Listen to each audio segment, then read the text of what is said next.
Michael, let me tell you why pantheism, deism has never been attractive for me, maybe my lack of knowledge, because it doesn't seem that much different from atheism.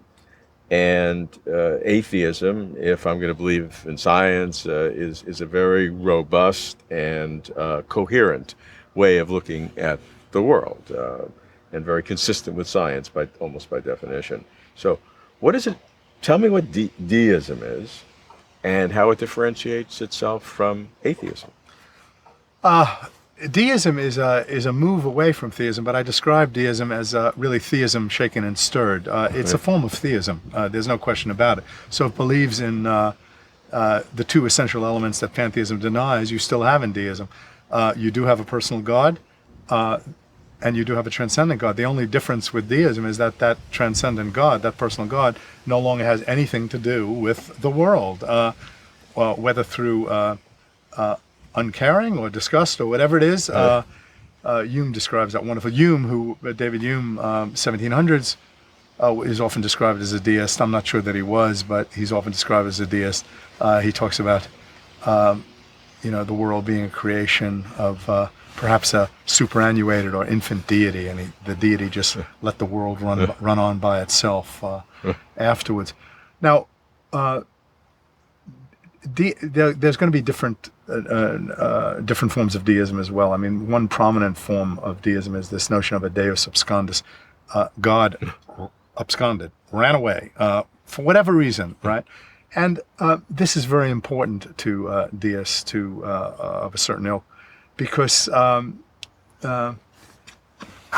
it's a way of accounting, for example, the evil that exists in the world. It puts a distance again. It's a kind of response to that. It certainly can deal with evil.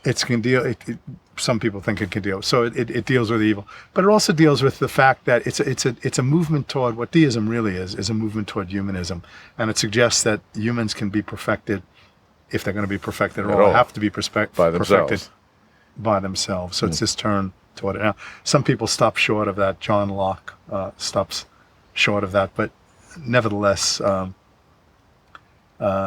of course, it also accounts. So in a sense, it's functional atheism in terms of how we're living and the way the world is now. Although it's an original causative, it was not atheistic. There's some entity that's transcendent that caused everything. But as far as we're concerned now, atheism is an operational way of understanding the world, in a sense. Yes, there are some deists. I mentioned Deus Abscondus. There's another kind of deism, another shape that it's taken. This notion of Deus ex machina, God as the machine. So God, like a good watch, not a copy watch, a good watch, set it up from the beginning, and everything that we need for perfection is there already and running as it should, which is wouldn't that be nice? Yeah.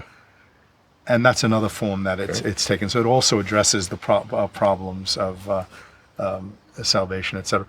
But deists tended to, the important thing about deists to remember as a social movement, they tended to think of the clergy as terribly corrupt. Everything to do with the church was corrupt, and it was corrupt at the time, as it is corrupt now. So they tended to view it in those ways.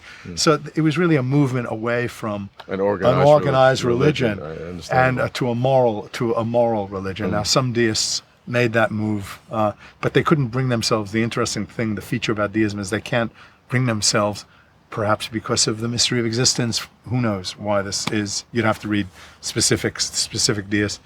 Voltaire was another deist.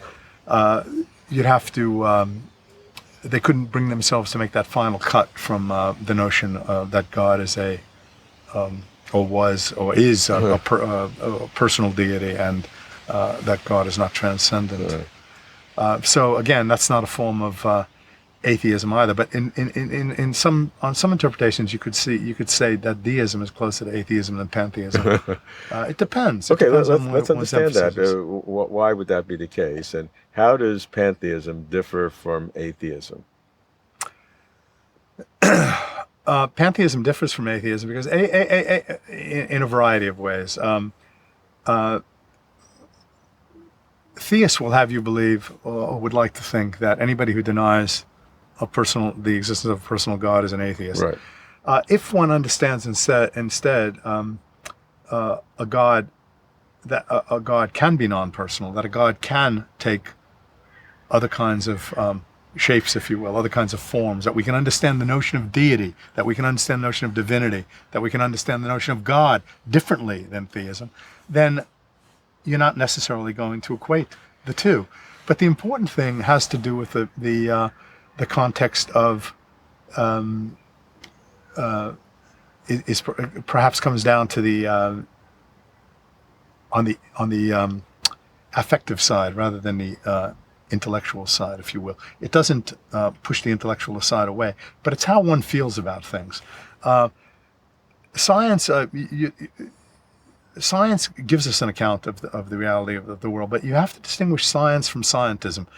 Science doesn't necessarily account for the nature of value as such. It doesn't account for or address the issues of ethics as such, although it may try to account for aspects of it in terms of evolutionary ethics, things like that. And pantheism as the affective side, or the side concerned with the way in which we feel and perceive things and our ethical attitudes toward things, moves one away from atheism. It moves one away from thinking that the world is one's oyster, intellectual oyster, to discover and to crack open and to simply cognitively understand the depths of. It suggests that there's always more, and that what's crucial isn't necessarily understanding every aspect about the nature of things, but the way in which one lives is a very important kind of thing as well. And so I would say that it's a question of emphasis, but one of the things that distinguishes it, and it's a very important thing, is our attitude toward life and one another and the world as such. That's one of the things that distinguishes it from atheism. Well, why would that be the case? Why would pantheism give you a better feeling about the world or humanity than atheism? It's not just a better feeling. It's a different, although it does give you a better feeling. It's not, but it's not. That's not the crucial thing. It's a different feeling. It suggests that it's an attitude, and I'd recommend literature to you on this point. If you want, the best answer I can give you to that is, well, read Whitman, read Robinson Jeffers, read D.H. Lawrence, read some of the other people that have been the great pantheists. But it gives us a difference because when you regard the world as, in some sense, divine, when you regard the world as, in some sense, imbued with a principle of goodness, some people say of love, these are the important things in life. These are the important things that we, not the only important things, but important things in life. These are the things that bring us joy. These are the things that bring us misery. And that's an important difference. And it's an important difference for the pantheist.